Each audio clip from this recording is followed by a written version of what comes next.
slowly falling down cooler闇へ but never going back touch 向かえどうして高く上げてなお大ボーナなんてもうグッバイしょこりもなくファイナカマと Need another day I will run away from nothing no more どこまでも抗ってこう今超えてく Also ready to break it up I'm not afraid yeah break it Give me the point oh in the dark 自分の力に変え wipe out 今ねじ曲げる視線 I never fall in I never ever care for them 今立ち向かう and I defeat myself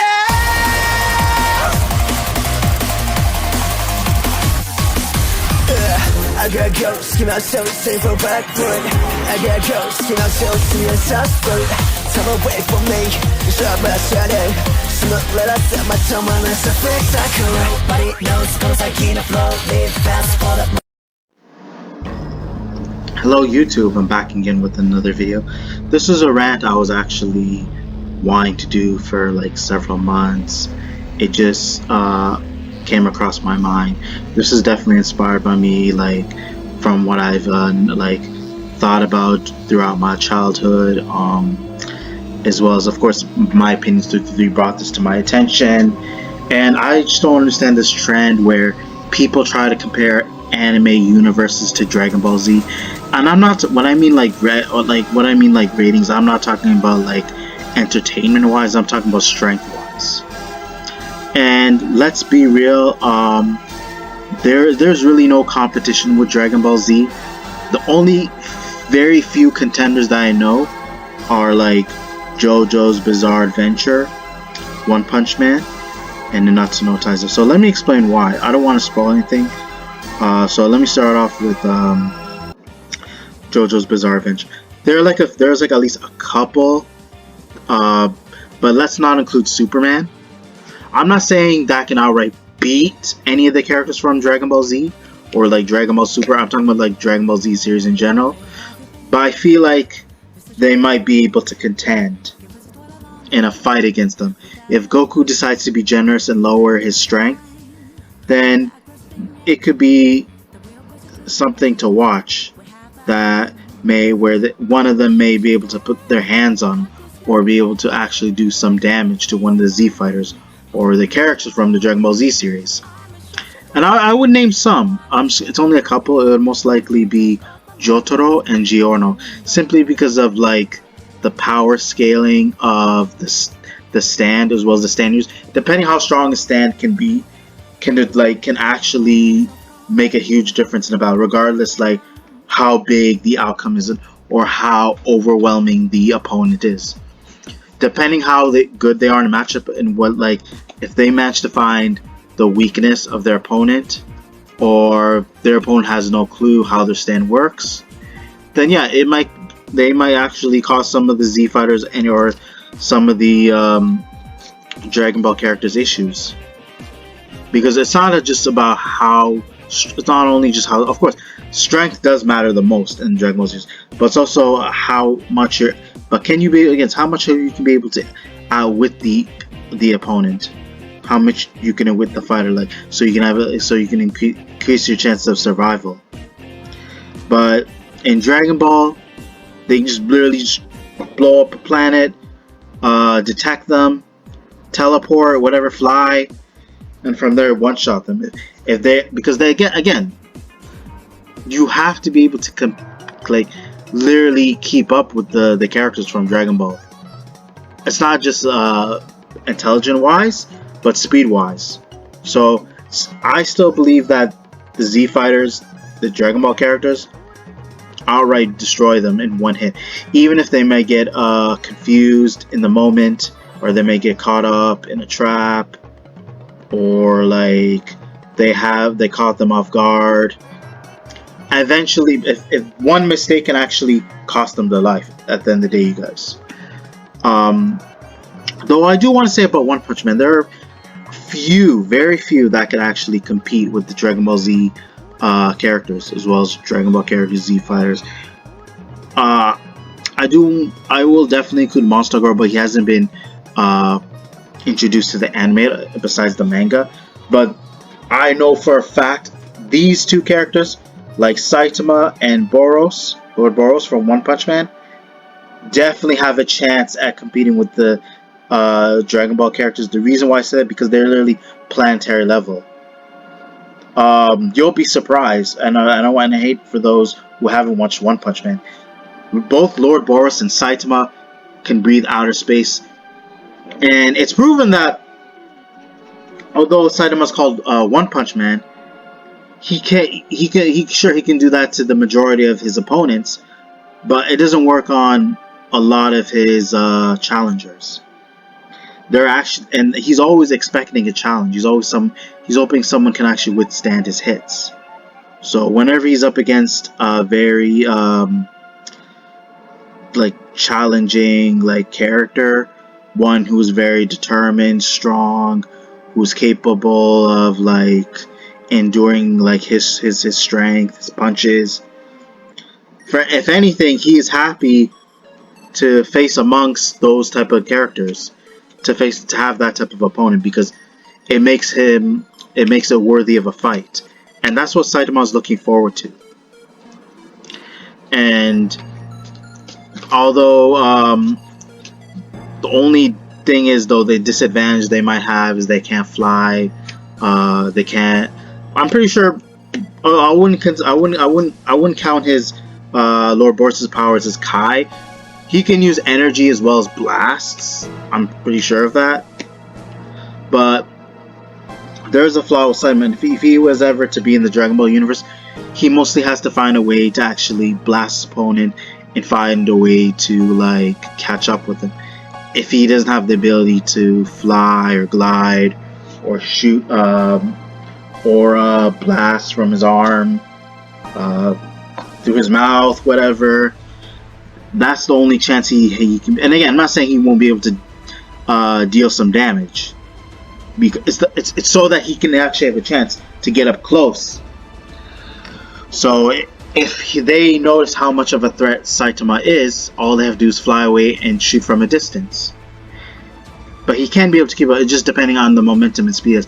But I do know for a fact that he can't fly, so that would put him at a huge disadvantage. But if he can be able to learn and master those type of abilities, and of course he can pretty much strengthen his technique, then he would definitely be a formidable foe for any of the characters in Dragon Ball, in my opinion.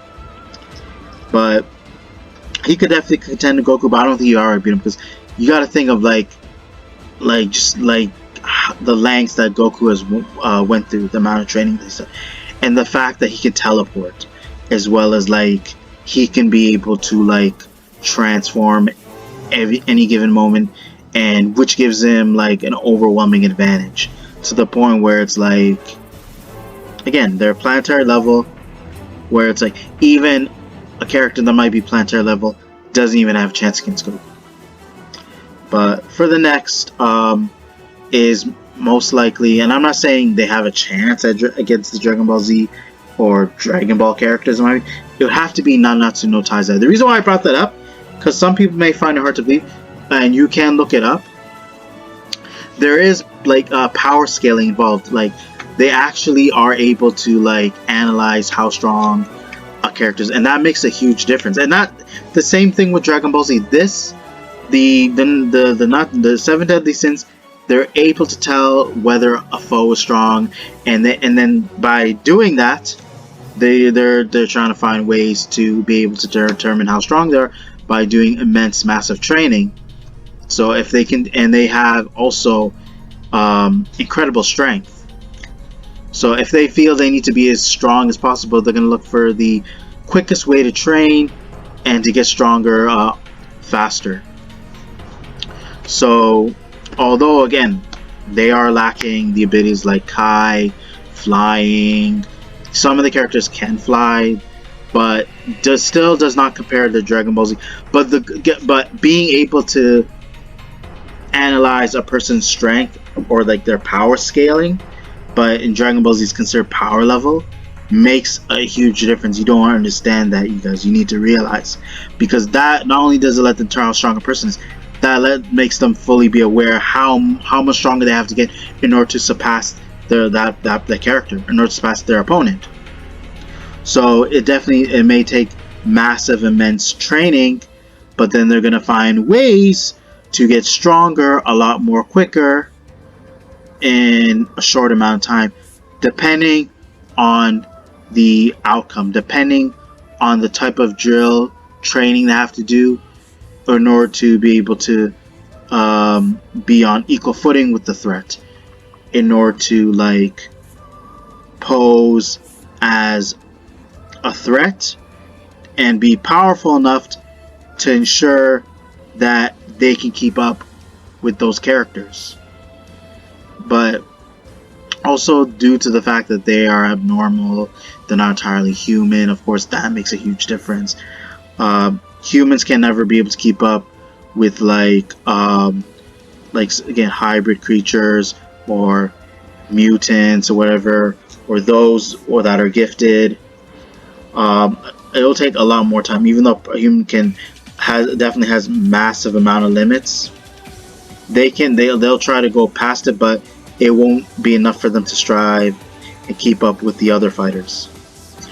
But then going back to Dragon Ball Z, is that I do notice they did forget about the power level and scaling, but it clearly have been forgotten. But there again, there's really no competition, because there's really not much to say how all the other shows can compete with Dragon Ball Z. It's always been proven because there's so many ways they can kill you. Again, it can just be one shot, like a Kai Blast. They can literally, just like Majin Buu, can literally go into your body, kill you from inside. Cell can literally suck the energy, the life out of you. All they have to really do is to outright destroy a planet. And unfortunately, many of them may not be able to survive outer space, but it's only for the abnormal antagonists that can do that. Which clearly, Frieza is one of them, Majin Buu, Perfect Cell. But I don't think, I'm still warning, because I'm still confused about the logic in Dragon Ball Z. Is considering a lot of the characters can't survive in outer space, like any other aliens, but you have to be literally super, you gotta be super inhumane, you gotta be a complete massive mutant and have monstrous power, you gotta be a monstrosity, you gotta be the major threat throughout the entire galaxy, to the point where it's very confusing how they can even manage. Not even any of these characters. If you see the training the Z fighters go through, the characters in the Dragon Ball series, just there's no way that any of the other verses can actually be able to contend or even do those temperatures, because it's the point where they have to fight. They literally have to train in gravity, you guys.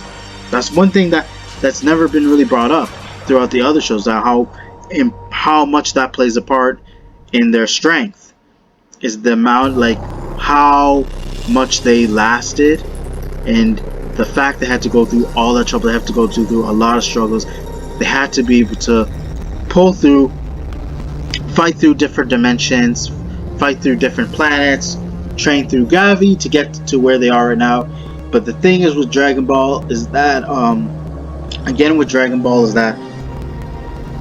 it's able to keep up with the expectation, as well as it suits the vibe of the series, and this is what the show was going for, and it's definitely very suitable for its time, as well as it may be hard to understand or try to make sense of the show, but I feel like it was deserved, you guys, if you know what I mean. They were able to, even though they did literally the impossible, they managed to work it out and realize and see through that this is what the Dragon Ball series was meant to do. Only they can withstand it, and it's gonna take a long shot for other shows to actually be able to go through the gimmick that Dragon Ball Z, as well as the other series of the Dragon Ball shows. It's gonna take a lot of thought and take everything process and to try to make sense of everything. It didn't really make sense of everything, but they managed to make sense of a lot of things and how what led to so much confusion. And then they were again, creator Akira Toriyama, rest in peace. He was able to make sense of it, and it was able to add up the more you started watching. And you gotta start from the very beginning, guys. And that's the only way to figure out Dragon Ball, with the Dragon Ball Z series. My God, so many Dragon Ball series that still Dragon Ball Z is what inspired me, the best series. So I'm just trying to bring those up because they definitely are related to what I'm talking about. They're all part of the Dragon Ball series, but Dragon Ball Z is what made Dragon Ball the way it is now, and still till this day. But it managed to work, guys. No matter how much it makes sense, the more you watch it, the more you start to realize like this is definitely suited for the Dragon Ball Z as well as any other next Dragon Ball series. And it definitely was during its time. It's definitely great during its time, even during especially during the 90s. It holds up very well. Talking about Dragon Ball Z from the 90s, I don't know about now, but they could have used the same animation from the 90s, even if people are saying it's too old school, but it would have made it a lot more interesting to watch, you guys. And it brought a lot of tenacity as well. I think it's because of that animation from Dragon Ball Z is what made the show look more intense. It had a lot of tenacity. The characters seemed more serious. They were going over the edge, and their backs were literally against the wall. But overall, I can't say whether it's the best anime, but overall worth watching. But I don't know any like type of criticism the show has got. I can't have it. There has been a while since I heard there's any type of negative reviews. But one thing I can't say, and I do want to add this, is that the fights were very long though. They should have added more fights to heavily impact Dragon Ball, to be able to, like, even though that, yes, the power scaling was way too intense, for them to come up with characters that were stronger than the next. But the movies were able to do that and make up for the show. But consider how big the power scaling was. It really was hard to come up with like new Dragon Ball villains that could be able to keep up every time the Saiyans or the Z Fighters kept growing in strength. But it was mainly the Z Fighters, like Goku. I can't say whether about Gohan, but most likely Gohan, Piccolo, Vegeta. I don't want to compare. I don't want to bring up like Trunks or Goten, simply because they start to be lackluster in their training. But again, I'll admit I've been very long with this video, but I did want to bring it up. This is something I've been waiting for probably a few years, months, but there's something that came across my mind, like, but then going back to like when I was a kid, I always thought there was no anime that could ever compete with Dragon Ball Z, and it's till this day will still true what I'm talking about. It is fact that there may be a few shows, but the majority can't. There's no denying it. But either way, you guys, this was definitely Dragon Ball Z's like legacy. That's how it's been in its prime, and that's how it should have been. The reason why I say it's meant to, because the gimmick was already was pretty much already thought about. It was decided, but they had to try to do whatever they can to make sense of the power scaling, and they managed to. I don't know how they did it. I'm still trying to figure it out, but it worked out, and then that's how they managed to grow an audience. People till this day still remember it. But the one thing I can say, the fights were way too long. But it's to show you just how strong these villains were, and that fact it lasted several episodes. And if they want, they could outright destroy planet and from there end the series. It's just that they got too cocky. But if had that been the case, that it would have been easier for the villains since they can breathe outer space. But again, the writer decided otherwise. But again, if there wasn't decided by the writer, they would just outright destroy the planet and went from there. And there would have been no hope. So imagine, you don't have Goku, you don't have Vegeta, and the villains win some because now they know their own strength. They have control of everything. They might be able to go. Sure, Goku, Vegeta might be able to go toe to toe for them a bit, but all it takes is destroy one planet, and from there they just leave and go to the next. And that's really how they really could have actually done it if they didn't have a writer. And I'm talking about just the actual reality, if they really thought ahead. If I were them, I would do that personally. And I'm not saying I am a villain, but had it been Frieza, Majin Buu, Perfect Cell, I don't want to waste my time just fighting these guys, even though they might go toe to toe with me. It might be fun going back and forth, but if I feel it's just a waste of time, just outright destroy it and leave from there. But I've been already pretty long in this video, guys, past 20 minutes. So I say overall, I feel like I said enough for you guys. Hopefully you guys enjoyed the video. Be sure to check for more upcoming content later in the future. Be sure to check your notifications, comment, like, subscribe. Thank you.